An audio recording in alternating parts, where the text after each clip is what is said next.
So good day, this is a discussion about hypothesis testing, finals week number 3.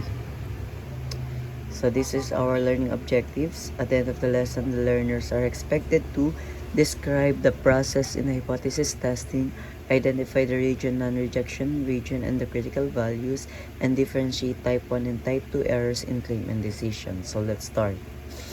So first, hypothesis is an assumption or prediction that is tested in research.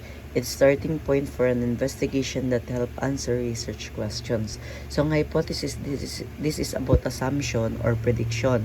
So, ibig sabihin, based lang sa ating opinion, nag-a-assume lang tayo, nagpe-predict, for example, kung gusto natin malaman kung may epekto ba yung online game sa pag-aaral, pwede nating sabing meron, pwede nating sabing wala. So, yung assumption natin, yung prediction natin, or yung kuro-kuro, hinala lang natin, that is hypothesis. So, wala pang magsusupport dun sa iyong sagot na evidences para magsabing tama. So, ang hypothesis, so ulitin ko, that is assumption or prediction pa lamang doon sa isang research. Okay? Next, we have hypothesis testing. So, it is a statistical method applied in making decision using experimental data. And when we say experimental data, ito yung gamit data na mula sa experiment. Ano ba yung mga experiment? For example, survey.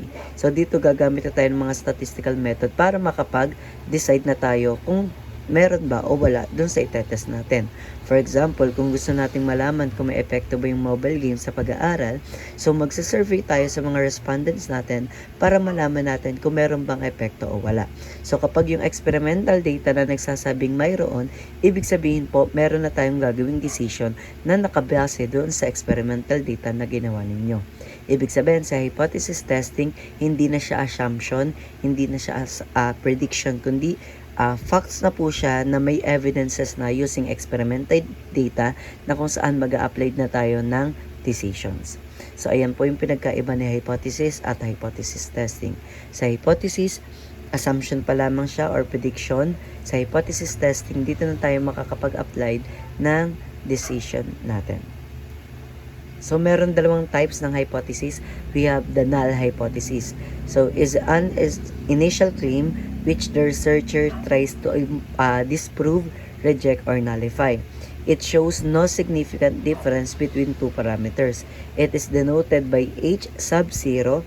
The mean score is equal. So, si null hypothesis naman, this is a negative part for hypothesis. So, si null hypothesis yung lagi magre-reject, magdi-disprove ng ating pong title or research. For example, kung gusto nating malaman kung may epekto yung mobile game sa pag-aaral, si null hypothesis ang magsasabing walang epekto.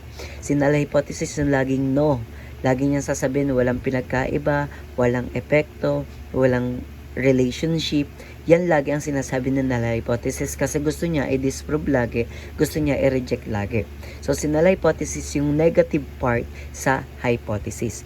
Gusto mong malaman kung meron mong pinagkaiba yung teaching skills ng math teacher sa teaching skills ng English teacher, ang sasabihin ni null hypothesis, walang pinagkaiba kasi lagi lang siyang wala ang sagot niya. So, ang tandaan niyo ang kanya pong symbol, yung H sub 0. Then, in terms naman niya sa kanyang mean, lagi po siyang equal. Tandaan niyo yan, ang mean score ni null hypothesis ay laging equal. Next, yung pangalawa naman is alternative hypothesis. It is a contrary to the null hypothesis, kabaliktaran, which shows the observation are the result of a real effect. It is denoted by H sub 1 or H sub A. The mean score is not equal. Sa alternative naman, kabaliktaran. Kung si null hypothesis lagi niyang dinidisprove, nina-nullify, lagi niyang nire-reject, si alternative hindi. So, si alternative naman yung positive side sa hypothesis. Kung gusto mong malaman kung may epekto ba yung mobile game sa pag-aaral, ang sasabihin na alternative, mayroong epekto. Mayroong significant, may relationship, may pinagkaiba, lagi lang siyang mayroon ang sagot. Unlike in null hypothesis, laging wala. Si alternative, laging meron. Halimbawa, kung gusto mong malaman kung may epekto ba yung teaching skills ng math teacher sa teaching skill ng English teacher, sasabihin na alternative, mayroon po yung pinagkaiba. So, ganun lang naman si null at alternative. Si null, siya yung negative part, lagi lang siyang no, lagi lang siyang wala, not. Si alternative naman, laging meron. Sabi nga, real effect na yung kay alternative. There is a significant, ayun na yung lagi kay alternative. Tandaan naman ng kanyang symbol, H sub 1 or H sub A. Then, yung kanyang mean score ay not equal. Ang null hypothesis, ang mean niya po ay equal. Si alternative, ang mean niya po ay not equal. So, tandaan niyo yan. Let's have an example. Set the example. The school records claim that the mean score in math of incoming grade 11 student is 81. So, yung mean score daw ng math ng mga incoming grade 11 student ay 81. So, tandaan nyo, ang mean ay 81. So, ano ang magiging null hypothesis natin at alternative? Balikan natin si null. Sabi ni null, yung mean score daw po ay laging equal. Tapos si alternative, yung kanya pong mean score ay lagi pong not equal. Ang sabi po sa given, yung mean score daw po ay 81. So, ano magiging conclusion natin or null hypothesis and alternative? So, ang ating po magiging null hypothesis, yung symbol niya, H sub 0 ay mean is equal to 81. Tandaan nyo, equal. Kasi nga po, ang mean ng null hypothesis ay laging equal. At kay alternative naman, H sub A, lagi po siyang not equal. So, ganun nyo lang po i-identify yung mean ng null hypothesis at alternative. Si null equal, si alternative not equal. So, ayun lang po yung pinagkaiba ng dalawa in terms sa mean. Uulitin ko, ang null hypothesis, ang mean niya po ay equal. Si alternative, ang mean niya po ay not equal. So, ayun po yung in terms sa mean. Balikan pa natin yung tanong. So, the teacher wishes to find out if the claim is true. So, ito na yung ating itetest. There is a significant difference between the batch mean score and the mean score of the student in their class. So, gustong malaman kung meron po bang pinagkaiba yung batch mean score at yung mean score sa student in their class. So, ano ang magiging null hypothesis natin? Tsaka alternative, ulitin. Si null hypothesis, siya po yung negative side. Si alternative sa yung positive side. Kung ano po magiging sagot. So, ang ating magiging null hypothesis, there is no significant difference between the batch mean score and the mean score of the student in their class. Sasabihin lang lagi ni null hypothesis ay no.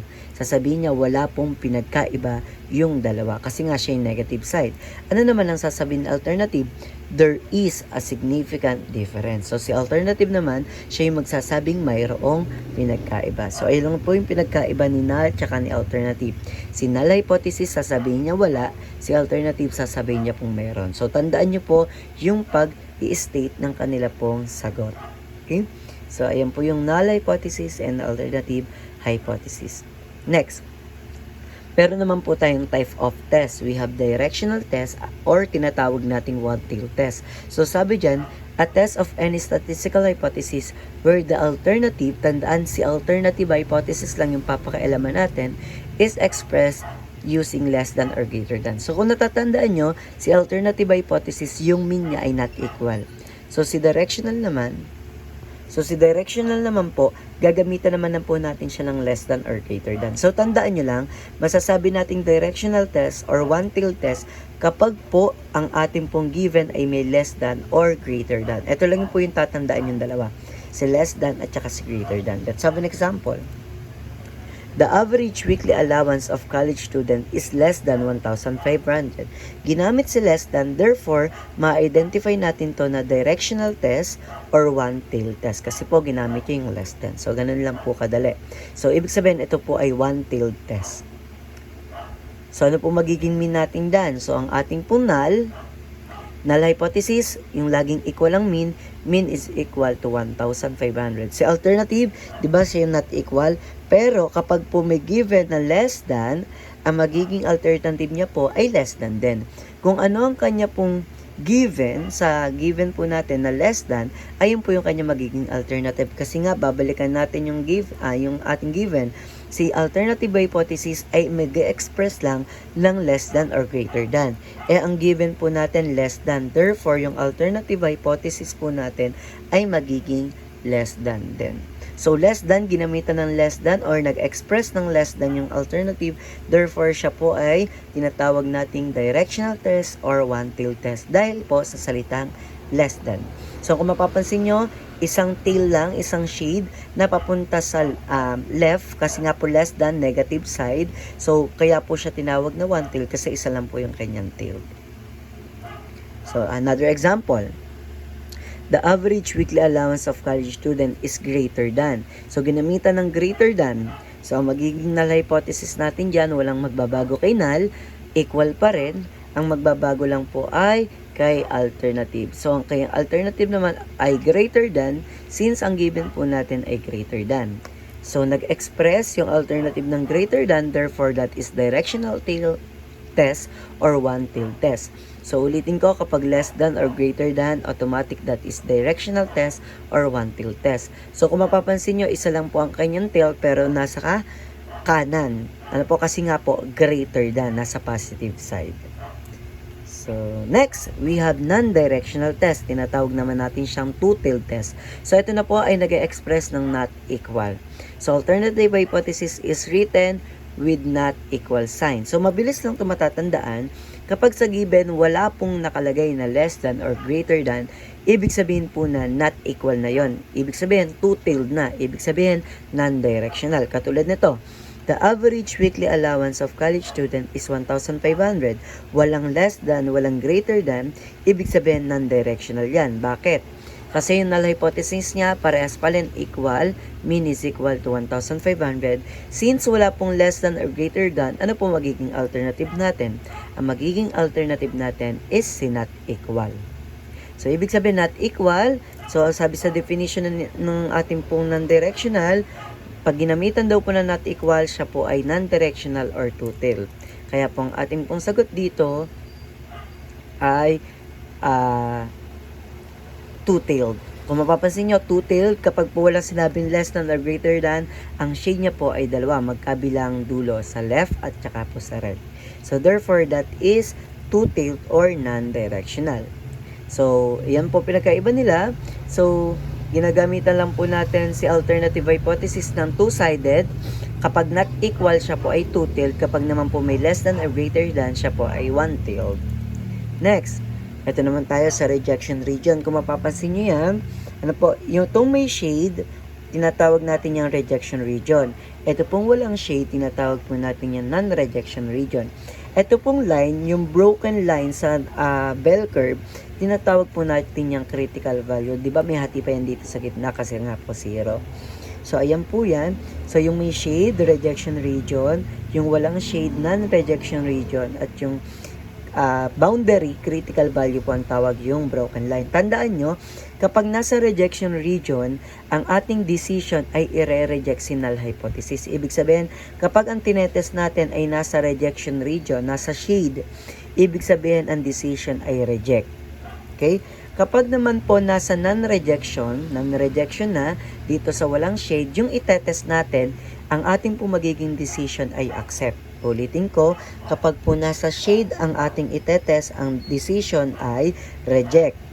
Kapag naman po ang ating itetest ay nasa non-rejection o sa walang shade, ang ating pong decision ay accept. So, ilan po yon. Kapag nasa rejection, reject. Kapag nasa non-rejection, accept. So, critical value, boundary lang po yan ng rejection at non-rejection. Yung kanila pong pagitan, boundary ng rejection at non-rejection. So, tandaan nyo, level of significance, tinatawag din nating alpha or yung A. So, dapat yung matandaan, yung most common level na ginagamit ay 1%, 5% at 10%. Lalabas po yan sa exam na ang common na ginagamit sa level of significance or alpha ay 1%, 5% or 10%. So, dito na tayo sa type of error. Umpisa natin si type 1 error. So, pag sinabi natin type 1 error o yung pinag-uusapan natin error, ang pinag-uusapan natin dito ay maling desisyon. So, umpisa natin kay type 1 error. Sabi dito, false positive. When you reject a true null hypothesis, in other words, you conclude that something is happening when it's not. Kapag sinabi natin type 1 error, nireject mo yung tamang null hypothesis. Ibig sabihin, nireject mo yung tamang null hypothesis, false positive. So, tandaan nyo, error ang pinag-uusapan natin dito. Kung ma-analyze nyo, nireject nyo yung tama. So, dun pa lang makikita nyo ng error. Bakit mo i-reject yung tama?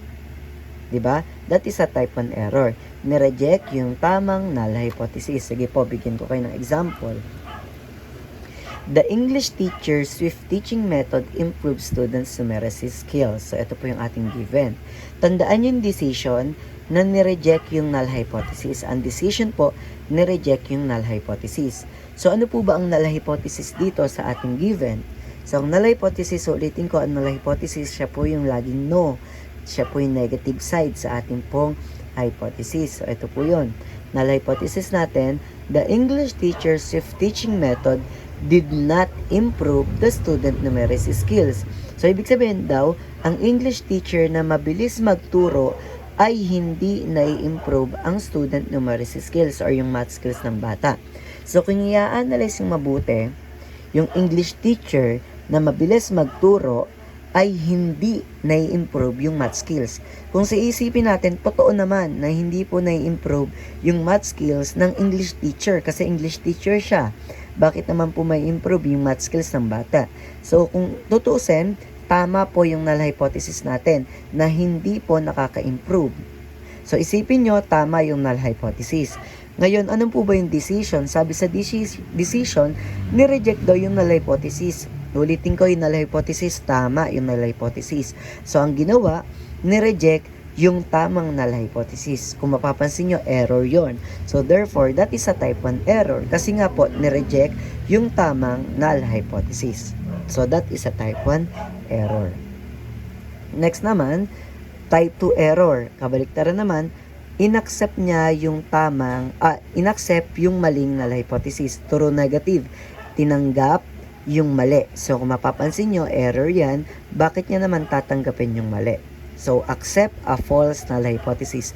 Tinanggap yung maling null hypothesis. Let's have an example. The mathematics teacher improved the student numeracy skills. So, on decision, accept the null hypothesis. Tinanggap niya yung null hypothesis.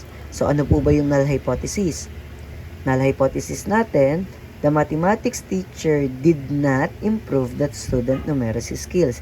Kung tingnan mabuti, yung math teacher daw, hindi na-improve yung math skills ng bata. So, kung mapapansin nyo, mali yan. Kasi math teacher na yan. Ibig sabihin, na-improve niya talaga yung numeracy skills ng bata. So, ibig sabihin, itong null hypothesis ay wrong. Mali po iyan. Kasi, sabi dito, did not daw improve, hindi daw na-improve. And na-improve naman ng math teacher yung math skills ng bata kasi math teacher. So, tandaan, mali ang null hypothesis. Balikan ang decision. Inaccept yung null hypothesis. Ibig sabihin, inaccept po yung maling null hypothesis kasi mali yung null hypothesis natin. So, that is a type 2 error kasi tinanggap yung maling null hypothesis.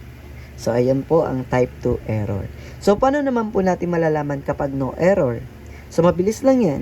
Kapag tinanggap mo yung tama, kung mapapansin mo, tinanggap mo yung tama. So, no error. At nireject yung mali. No error din kasi nireject mo yung mali. So, ayan lang. Type 1 error, nireject yung tama. Type 2 error, inaccept yung mali. No error kapag tinanggap yung tama at nireject yung mali. So, wag malilito po doon. So, dito na tayo sa step in testing hypothesis. So, ito naman po, gagawin nyo po ito sa inyong activity. So, identify the claim. So, i-identify nyo lang, i-formulate nyo yung null at alternative. Yung null, negative side. Yung alternative, positive side. Si null, there is no. Si alternative, there is. Yung mean naman, si null ay equal. Si alternative naman, nakadepende. Kapag less than ang symbol. Kapag greater than ang symbol. Kapag walang sinabi, not equal. Next, ito naman po is itetest lang natin kung one-tailed or two-tailed. Kapag one-tailed, kapag may less than or greater than. Kapag two-tailed, walang less than or greater than. So, yan. Computation lang naman yan. I-discuss ko na po yan sa pagpasok po natin or pag-meet ulit natin. So, compute na yan. Test value. Magde-decide na tayo kung accept or reject. Kapag accept, ulitin ko, kapag wala sa shade. Reject kapag nasa shade. Okay? Then formulate a conclusion. Mabilis lang ang conclusion. For example, ang sagot natin ay accept. Therefore, the null hypothesis is accepted. Kapag reject naman, therefore, the null hypothesis is rejected. So, ganun lang po yan. So, magbigay tayo ng example dito. So ano po yan? One-tailed or two-tailed? So mapapansin natin, dalawa ang tailed. So automatic that is non-directional or two-tailed. Ang ating null hypothesis mean is equal to 50. Ang ating alternative ay mean is not equal to 50. So mapapansin nyo, not equal ang ginamit, not equal siya po ay non-directional or two-tailed. For example, ang critical value natin or yung broken line, yung hati, negative 1.96 at 1.96. Ang itetest natin, negative 1.65. Saan po ba matatagpuan ang negative 1.65? Bago mag-negative 196 o pagkatapos mag-negative 1.96? Diba ang negative 1.65, matatagpuan yan dito sa bago mag-negative 1.96. Ibig sabihin, si test value po natin ay nandito sa walang shade. Ibig sabihin, ano po ang magiging decision natin? Nasa non-rejection, nasa walang shade. Therefore, ang ating pong decision ay accept si null hypothesis. Kasi nga po, yung negative 1.65 ay nandito sa walang shade. Dito naman sa susunod, itetest natin si 2.35. Saan po ba matatagpuan si 2.35? Diba dito, makalagpas na kay positive 1.96. Ibig sabihin, siya po ay nakalocate dito sa may shade. Ano ang decision? Reject. Kasi nga po, nasa shaded, nasa rejection region yung 2.35. So, ganun lang pinagkaiba. Ulitin ko, negative 1.65 matatagpuan sa walang shade, kaya po inaccept. Si 2.35 matatagpuan po sa may shade, kaya po ni-reject. So, ganun lang po mag-accept at mag-reject ng null hypothesis. So, ganun din dito. So, ito naman po ay one-tailed or directional.